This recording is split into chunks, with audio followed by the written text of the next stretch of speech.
राधे राधे। स्वागत है आपका हमारे चैनल पर। आज हम जानेंगे अशुभ विचारों को दूर करने का तरीका। कोई भी शुभ या अशुभ विचार सबसे पहले चित्त में स्फुरित होता है। इस मानव शरीर में 5 कोष होते हैं। पहला अन्न कोष, जो अन्न पर निर्भर करता है। दूसरा प्राणमय कोष, जो प्राण वायु पर निर्भर करता है। तीसरा मनोमय कोष, जो मन के संकल्प विकल्प पर निर्भर रहता है। चौथा विज्ञान कोष, जो बुद्धि की सोच पर निर्भर रहता है। और पांचवा आनंदमय कोष, जो चित्त के चिंतन पर निर्भर रहता है। यदि आत्मा का वास स्थान है, इसी प्रकार शरीर भी 3 प्रकार के होते हैं। पहला स्थूल शरीर, जो हड्डी मांस रुद्रादि से निर्मित है। दूसरा सूक्ष्म शरीर, जो अदृश्य रहता है, यह इंद्रियों का शरीर है। और तीसरा कारण शरीर, जो स्वभाव का शरीर होता है। कारण शरीर ही मानव के जन्म मरण का कारण है। जिस मानव की अशुभ कर्म करने में रुचि होती है, वह आवागमन के चक्कर में फंसा रहता है।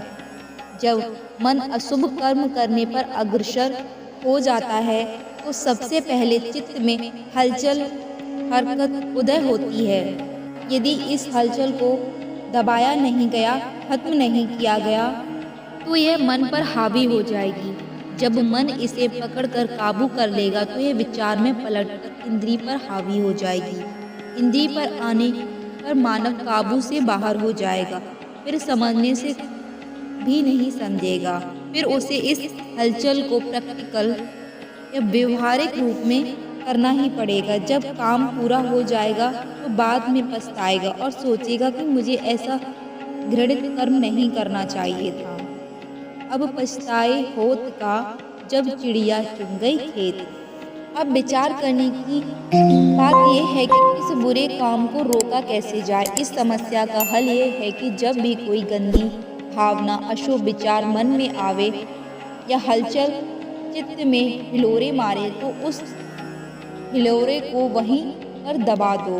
अब इस विचार को दबाएं कैसे? इसका उत्तर यह है कि उसी वक्त उस स्थान को छोड़ दो और जाकर ठंडा पानी पियो। किसी बुजुर्ग आदमी के पास जाकर बैठ जाओ और उससे कोई बातचीत करनी शुरू कर दो। वार्तालाप शुरू होते ही चित्त की हलचल वहीं मर जाएगी। दूसरा उपाय यह है कि मन माफिक, अर्थात जो मन को अच्छा लगे, ऐसे किसी दूसरे काम में जुट जाओ और उस हरकत की ओर ध्यान ही मत दो। पर ध्यान रखना कि इसमें मन की दृढ़ता बहुत जरूरी है। यदि मन कमजोर हुआ, तो सारा काम मिट्टी में मिल जाएगा। यह होगा बुद्धि द्वारा गंभीरता से विचार करने पर ही, अन्यथा पागल बेकाबू मन फिसल जाएगा। इससे बचने का भी एक तरीका है। भगवान का नाम जोर जोर से उच्चारण करो। नाम से सहायता मांगो। नाम अवश्य इसमें सहायता करेगा। प्रत्यक्ष में प्रमाण की आवश्यकता नहीं होती। इसे कोई भी आजमा कर देख सकता है। चिंतन का उद्गम स्थान है चित्त, जिसको आनंदमय कोष के नाम से पुकारा जाता है। इसमें ही परमात्मा के रहने का स्थान है। मन, बुद्धि, चित्त तथा अहंकार से यह स्थान निर्मित है। साधक को अभ्यास के साथ इसे ही नियंत्रण में करना चाहिए। इसको काबू में करने से भगवत दर्शन की शक्ति उदय हो जाती है। इस कोष में ही शुभ अशुभ चिंतन आरंभ होकर मन के पास चला जाता है। फिर मन संकल्प विकल्प द्वारा चिंतन का उद्बोधन करके इसे इंद्रिय पर पहुंचा देता है। फिर साधक का चिंतन स्थूल रूप में आने पर नियंत्रण के बाहर हो जाता है। अतः अशुभ चिंतन को चित्त में ही समाप्त कर देना होगा और शुभ चिंतन को रोकना नहीं। इससे भक्ति मार्ग निष्कंटक खुलता हुआ चला जाता है। अशुभ चिंतन का उद्गम स्थान है पिछले जन्मों के कुसंस्कार, जो चित्त में आकर साधक को कर्म करने को बाध्य करते रहते हैं। यदि साधक को सच्चा सत्संग प्राप्त हो जावे, तो पिछले अशुभ संस्कार की जड़ ही समाप्त हो जाती है। सच्चा सत्संग एक क्षण में ही उस संस्कारों की जड़ काट देता है। पर ऐसा सत्संग मिलेगा कहाँ? ऐसा सच्चा सत्संग मिलेगा आचरणशील साधु के पास, जिसकी करनी और कथनी में कोई अंतर नहीं। जो अंदर है वही बाहर है। जो कुछ उपदेश देता है उस पर वह स्वयं ही आचरण करता है। ऐसा साधु ही सच्चा सत्संग दे सकता है। जिस साधु का स्वयं का भजन का आचरण नहीं, वह किसी भी साधक का मन कभी नहीं बदल सकता। जो स्वयं ही कंचन, कामिनी और प्रतिष्ठा के चक्रों में फंसा हुआ है, वह किसी का उद्धार क्या करेगा। पर जो साधु कंचन अर्थात रुपया पैसा, कामिनी अर्थात स्त्री संग तथा प्रतिष्ठा या प्रसिद्धि से दूर है, वही भक्ति मार्ग पर बेखटके अग्रसर हो सकता है और दूसरों को भी प्रेम मार्ग पर ले जा सकता है। अन्यथा सब दिखावा है, बनावटीपन है, कपट है। ऐसा साधु भगवान से कोसों दूर है। इस कलिकाल में भक्ति का प्रेम मार्ग केवल मात्र हरिनाम की शरण लेने पर ही मिलता है। इस कलिकाल में भक्ति का प्रेम मार्ग केवल मात्र हरिनाम की शरण होने पर ही मिलना संभव है, किसी दूसरे साधन से नहीं मिलेगा। हरिनाम भी कान से सुनना पड़ेगा, तभी शरणागति होगी। कान द्वारा श्रवण न होने से भगवत प्रेम बहुत दूर की वस्तु होगी। जब संसार का कोई भी काम बिना सुने नहीं होता, तो भगवान की प्राप्ति तो बहुत दूर की बात है। इसीलिए श्री कृष्ण चैतन्य महाप्रभु ने संकीर्तन करने का प्रचार किया। सबके साथ मिलकर भगवान के नामों का उच्चारण करना कीर्तन कहलाता है। फल दोनों का समान ही है।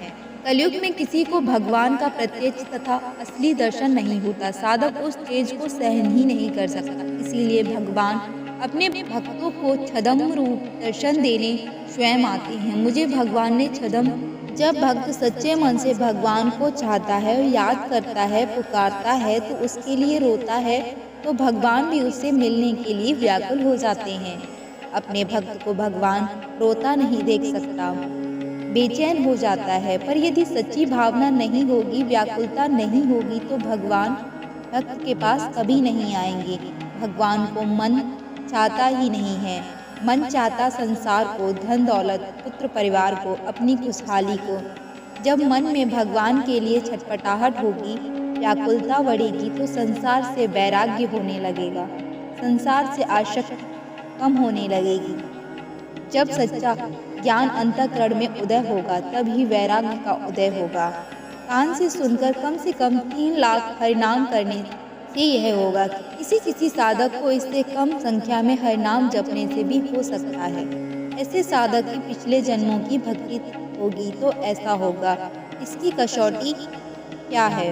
साधकों की शिकायत आती है कि हम हरिनाम ले रहे हैं, पर हमारे दुख, हमारे कलेश दूर नहीं हुए। भाई, आपके दुख कलेश कैसे हटेंगे? अपने आप को टटोलो, अपने अंदर झांक कर तो देखो कि अंदर कितनी गंदगी भरी पड़ी है, कितने अवगुण हैं, कितनी कपटता भरी पड़ी है। जब मन ही मैला है तो कर्म कैसे उज्जवल हो सकता है? तुम्हारे अंदर जो ईर्ष्या, द्वेष, काम, क्रोध, लोभ, मोह व अहंकार भरा हुआ है, उसने तुम्हें गंदा बना रखा है। फिर शिकायत करते हो कि हरिनाम करते हुए हमारा दुख कष्ट हटता नहीं। हम अपना चेहरा अपनी आँखों से नहीं देख सकते। अपनी आँखों से अपना चेहरा देखने के लिए हमें दर्पण की ज़रूरत होती है। किसी सच्चे साधु से संपर्क करो, वही दर्पण का काम करेगा। आपका चेहरा आपको दिखा देगा, तभी आपको अपनी कमियों का पता चलेगा, तभी आप अपना स्वभाव जान सकोगे। तुम सच सच बताओ कि भगवान को कितना चाहते हो? केवल दूसरों को दिखाने के लिए नाटकबाजी करते हो। एक तरफ पूजा का दिखावा तो दूसरी ओर सिर में डंडे मारना। तुम अपनी खुशहाली चाहते हो तो तुम्हें भगवान से क्या लेना देना? दूसरों की बुराई करने में जो आनंद आता है वह साधु संग में नहीं आता। करोड़ों में कोई एक व्यक्ति भगवान को चाहता है, बाकी सबका व्यवहार कपटपूर्ण है, इसीलिए सभी दुखी हैं। हमें लगता है कि हम सुखी हैं, पर यह सुख केवल छाया मात्र है जो कुछ समय के लिए है। यह सुख स्थिर नहीं है, स्थायी नहीं है। ऐसे बादल आकाश में आते हैं, उसी प्रकार यह सुख भी आता जाता रहता है।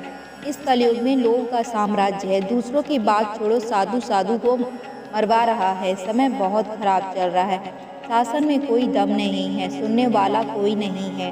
केवल मात्र भगवान ही रक्षा और पालन करने वाले हैं। अतः भगवान की शरण में रहना ही उपयुक्त है। आपकी शिकायत आती है कि भगवान हमारी बात सुनते ही नहीं। भगवान तो सुनते हैं, पर तुम भगवान की नहीं सुनते, इसीलिए दुखी हो। जिसके अंतःकरण में गंदगी भरी हुई है, कुलुषित भावनाएं रमी हैं, वहाँ हरिनाम रूपी भगवान आकर कैसे बैठ सकते हैं। पहले मन रूपी दर्पण के मैल अर्थात धूल को साफ करो, तब हरिनाम रूपी भगवान आकर विराजमान होंगे। मन को तो एक दूसरे की बुराई करने में, नीचा दिखाने में आनंद आता है, वहाँ हरिनाम स्मरण करने में आनंद कैसे आ सकेगा। आनंद तो दूसरी तरफ मुड़ गया है। कहने का मतलब यह है कि स्वयं अपने आप को टटोलो, भविष्य का मार्ग साफ दिखाई पड़ेगा। आप अपने आप को सुधारो, कोई कुछ भी करे, आपको किसी से क्या लेना देना। अपने मार्ग पर सच्चाई से बेखटके चलते रहो, गंतव्य स्थान पर पहुंच जाओगे, नहीं तो बीच में अटक कर किसी गहरे खड्डे में गिरकर अपना जीवन बर्बाद कर लोगे। अभी भी समय है, अभी भी समझ जाओ, आंखें बंद कर हरिनाम स्मरण में जुट जाओ। कोई कुछ भी करे उसकी परवाह ना करो, भगवान सब देख रहे हैं। आप अपना लक्ष्य निर्धारित करो, हरिनाम ही आपको अपनी मंजिल पर पहुंचा देगा। अपना मार्ग मत छोड़ना, समय आने पर आनंद सिंधु प्राप्त हो जाएगा।